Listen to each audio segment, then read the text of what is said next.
A organização Transparência Internacional divulgou um comunicado com críticas à empresa JF dos irmãos Joesley e Wesley Batista. A organização condenou os argumentos usados pela companhia no recurso julgado esta semana pelo ministro Dias Toffoli, do Supremo Tribunal Federal. Na nota, em seu site, a Transparência Internacional classificou o recurso da defesa dos irmãos Batista como assédio judicial e disseminação de desinformação para escapar de sanções criminais e administrativas. A Transparência Internacional também chamou de desconcertante a decisão de Toffoli. Por fim, a entidade critica que a suspensão da multa tenha sido emitida por um único juiz em um processo sigiloso.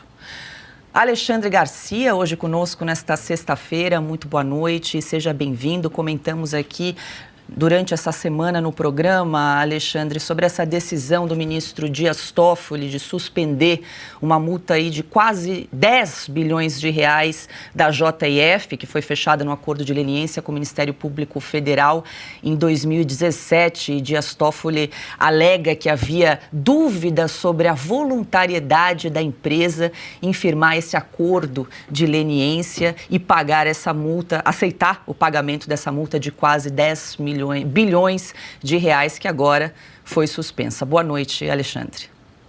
Boa noite, Paula. Boa noite, Ana. Boa noite, Silvio, Piotr, Augusto. Ótima naquela nossa conversa de ontem à noite. Muito obrigado aí pela boa companhia. Gente, de questão de voluntariedade, né, ou de voluntarismo, o pessoal lá no Supremo entende bem.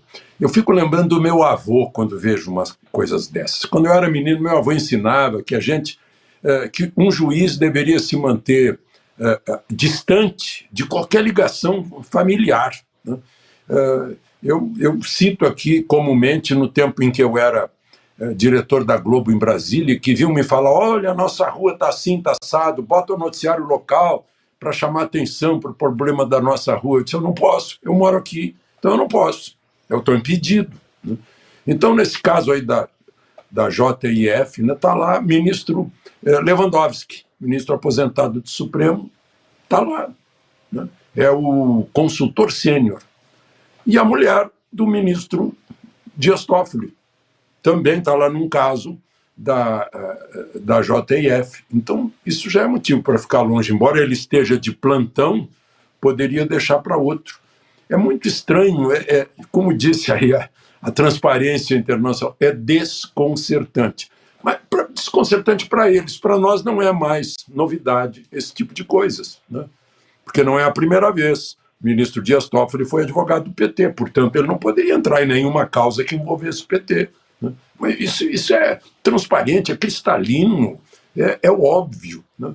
A não ser que a pessoa não tenha tido um avô que ensinou princípios éticos, né? Um caso típico da mulher de César, né? Pode estar tudo honesto, tudo tranquilo, mas tem que parecer honesto, né? Não tem que deixar dúvida, não pode ficar dúvida. Está aí uma dúvida até que passou já as nossas fronteiras. Que pena que o país tenha que passar por isso. Ana Paula Henkel, muito boa noite. O pessoal do chat também está lembrando aqui que a mulher de Dias Toffoli, a advogada Roberta Rangel, presta consultoria jurídica também para a JIF. E nós comentamos aqui ao longo dessa semana essa decisão, né, de suspender a multa de quase 10 bilhões de reais nesse acordo de leniência que foi firmado com a JIF. Boa noite, Ana. Boa noite, Paula. E para explicar isso aqui nos Estados Unidos, boa noite, dois mestres, sexta-feira, mestre Alexandre, mestre Augusto, boa noite, Piotr, Silvio, muito boa noite à nossa audiência. E, Paula, nós comentamos também, né, sobre a notícia daqui, do Departamento de Justiça daqui dos Estados Unidos, que em 2020 divulgou que a JF ela estava se declarando culpada, né, nos casos criminais de suborno, e que eles concordavam em pagar aí dentro desse acordo, a multa de 256 milhões de dólares. Aí você olha para essa notícia aqui dos Estados Unidos, 2020, e em 3 anos o que nós olhamos para o Brasil é a direção oposta, né? É a leniência com os criminosos. O problema, Paula, é que isso prejudica demais a nossa imagem aqui fora. Isso afugenta também, entra na esfera econômica, afugenta investidores estrangeiros. Mas será que entramos ali, né, naquele país que não tem as leis muito bem desenhadas e as que são bem desenhadas não são respeitadas? Os criminosos estão sempre em conluio com algum membro do judiciário. As famílias dos membros do judiciário são advogados dos criminosos. Enfim, complicado, né? O Augusto usou o melhor termo essa semana, né? É uma suruba, uma prostituição institucional, ninguém sabe quem é quem, nesse cenário muito triste para o Brasil, para um Brasil que viu a Lava Jato dar um banho de justiça no país, que viu a Lava Jato trazer um sopro de esperança. Será que as nossas leis serão respeitadas? Mas parece que agora voltamos, né? O passado, ele agora continua seguindo de forma persistente, um passado que nós não queríamos que voltasse. Adalberto Piotto, muito boa noite. Transparência Internacional, então, que é uma organização, uma entidade, né, se manifestou a respeito dessa decisão de Dias Toffoli, chamou atenção, uma decisão monocrática, né, uma canetada de um juiz apenas, teve o poder de suspender uma multa de 10 bilhões de reais. Boa noite, Piotto. Paula, boa noite. Augusto, Alexandre, Silvio, Ana Paula, vocês todos que nos acompanham aqui. Bom, nós estamos falando da maior anomalia que temos hoje no país, que advém de uma outra anomalia. Eu tenho um Supremo hiperbolizado, cujo ministro, seja ele quem for, se acha no direito de tomar decisões monocráticas. Esta, por exemplo, foi tomada no final do ano. Aliás, com o próprio Supremo já de férias, numa medida de emergência. Aí eu pergunto, qual é a urgência de tomar uma decisão acerca de uma multa de 10 bi? Aliás, é um acordo de leniência que a própria empresa aceitou pagar. Qual é a urgência disso? Nenhuma. Ninguém vai morrer por causa disso. Aliás, nós temos várias pessoas que podem morrer presas lá no dia 8 e a gente não vê essa preocupação humanitária ou urgente por parte de ministros do Supremo. Mas o Alexandre citou aí as reminiscências dele com o avô, a Ana Paula falou sobre como explicar isso no mundo lá fora. Boa parte da minha vida eu fiz jornalismo econômico e eu sempre tive a curiosidade de entender a cabeça do investidor, seja um empresário aqui ou um empresário de fora que vem para o Brasil, porque, apesar de tudo, nós somos um dos poucos países em que você pode crescer 2 dígitos, seja lá qual o negócio for. Veja o tamanho e a importância do Brasil, veja como nós somos importantes para o mundo. Dá para crescer 2 dígitos. Não é fácil crescer 2 dígitos, aliás, é quase impossível na Europa. Mesmo nos Estados Unidos, porque são mercados muito mais desenvolvidos, já passaram por essa fase de bonança. Temos a China, temos alguns países ali na Ásia e também o Brasil.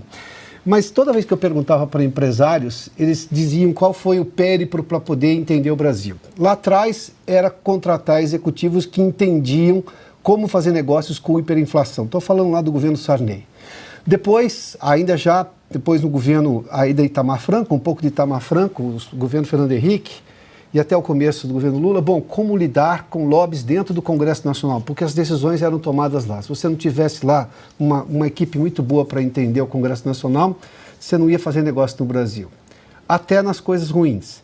Depois era para entender a justiça trabalhista, que foi resolvida com a reforma, ou pelo menos boa parte resolvida com a reforma trabalhista lá do governo Temer. Hoje, nada disso é suficiente, porque hoje você tem um poder dentro de uma única corte, e não só numa única corte, de um único ministro que tudo pode ser decidido e aquilo passa a valer. como você vai investir num país em que tem uma Constituição, mas não vale, tem um Congresso, mas também não quer dizer muita coisa? Até o Executivo, dentro desse consórcio, você não sabe quando ele é preponderante e quando ele é passivo. No caso do governo Lula e o ministro e o Supremo Tribunal Federal. Não. Um ministro toma uma decisão de anular, às vésperas do Natal, um acordo de leniência de 10 bilhões, sem nenhuma urgência. Aí vem a outra anomalia. A mulher dele advoga para a empresa, que ele acabou de julgar. Silvio Navarro, muito boa noite, seja bem-vindo. O pessoal aqui no chat perguntando o que é essa organização Transparência Internacional, né? Então, aqui no site, eles se definem como um movimento global. E aqui diz o seguinte: trabalhamos no apoio e mobilização da sociedade civil, produção de conhecimento, conscientização e comprometimento de empresas e governos com as melhores práticas globais de transparência e integridade, entre outras atividades. Somos um movimento global com uma visão: construir um mundo livre da corrupção. Então, se um dos lemas dele é o combate à corrupção, realmente essa decisão do ministro Dias Toffoli, como bem se posicionou a organização, para lá de desconcertante, né, Silvio? Boa noite, Paula. Boa noite, Ana, Alexandre Garcia, Piotto, Augusto. Boa noite para quem fecha a semana conosco. Paula, o ministro Dias Toffoli cumpre à risca o papel de, eu vou chamar assim, coveiro da Lava Jato.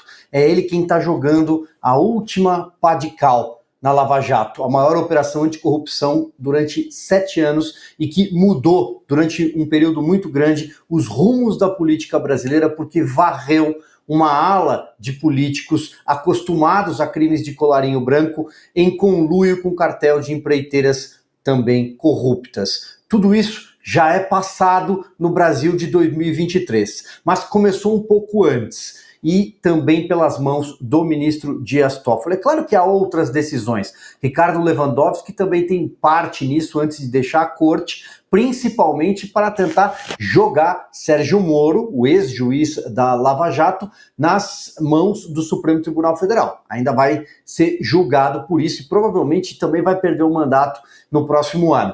Mas Dias Toffoli foi quem conseguiu a proeza de anular, por exemplo, em setembro do ano passado, todas as provas contra a Odebrecht, que era a maior empreiteira envolvida no cartel, né, do petrolão.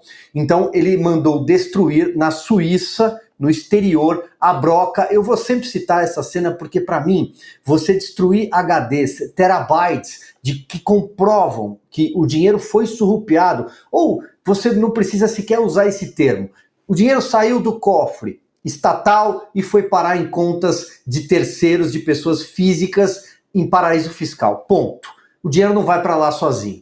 E esses HDs continham nomes e apelidos de listas de propina. Era o Drozes e o MyWebDB, os dois foram furados a broca com uma furadeira. É algo simbólico, ele mandou destruir para que não tornem-se provas para qualquer tribunal, né? É uma decisão extensiva a qualquer tribunal. Aquilo se torna imprestável a partir dali.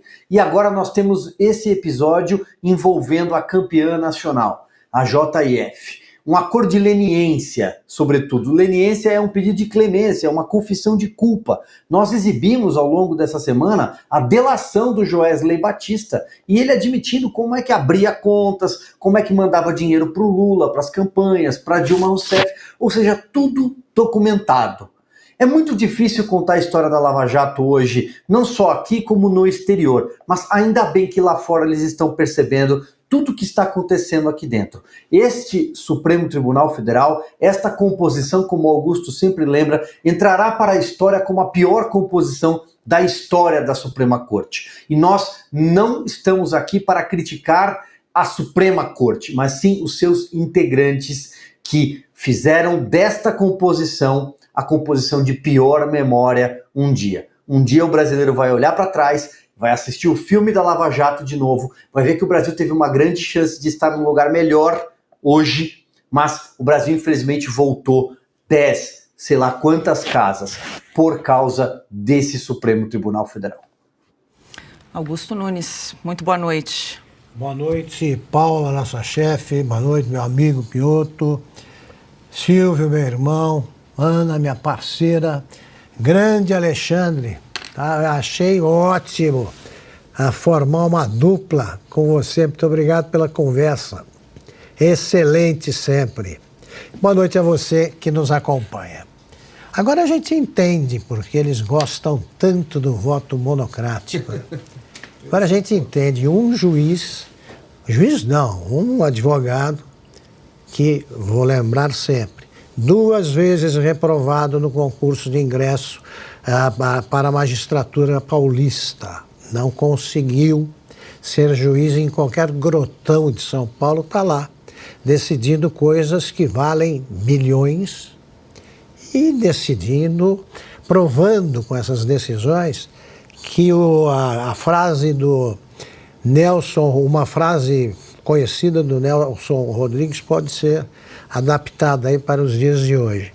Nelson Rodrigues dizia nos anos 60 que os idiotas haviam perdido o pudor e estavam por toda parte. Hoje, os cafajestes perderam completamente o pudor, já nem se escondem para cometer crimes e, claro, estão no controle do Supremo Tribunal Federal. É um absurdo, primeiro absurdo, o Toffoli julgar casos de uma empresa de que sua mulher é advogada. Primeiro. Segundo, ele não pode praticar os crimes de obstrução de justiça e destruição de provas. É o que o Silvio acabou de descrever, isso é crime. É crime. Ele agiu a favor dos criminosos, ele agiu como comparsa. Ele beneficiou uma empresa que é bandida. É bandida. Em 2016, 2017, o Piotto tratou disso outro dia. Uma empresa internacional, Paper, né? Sim, Paper. Depositou 15 bilhões, que era o preço de venda da Eldorado, fixado pelos Batista, que depois resolveram não entregar.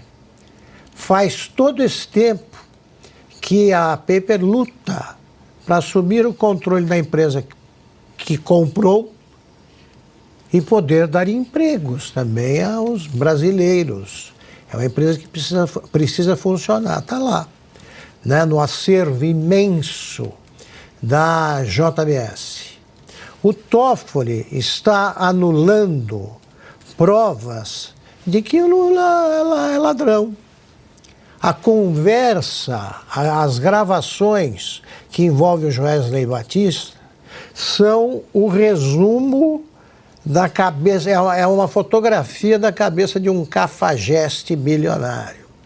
Ele conta, meio bêbado ali, ele conta para um dos assessores dele, um dos diretores da empresa, conta que dá dinheiro para não sei o quê, corrompeu não sei o quê e tal, e a certa altura ele diz, não, e também a gente arruma mulher para os caras que querem, e homens também, para os que querem outra coisa e tal.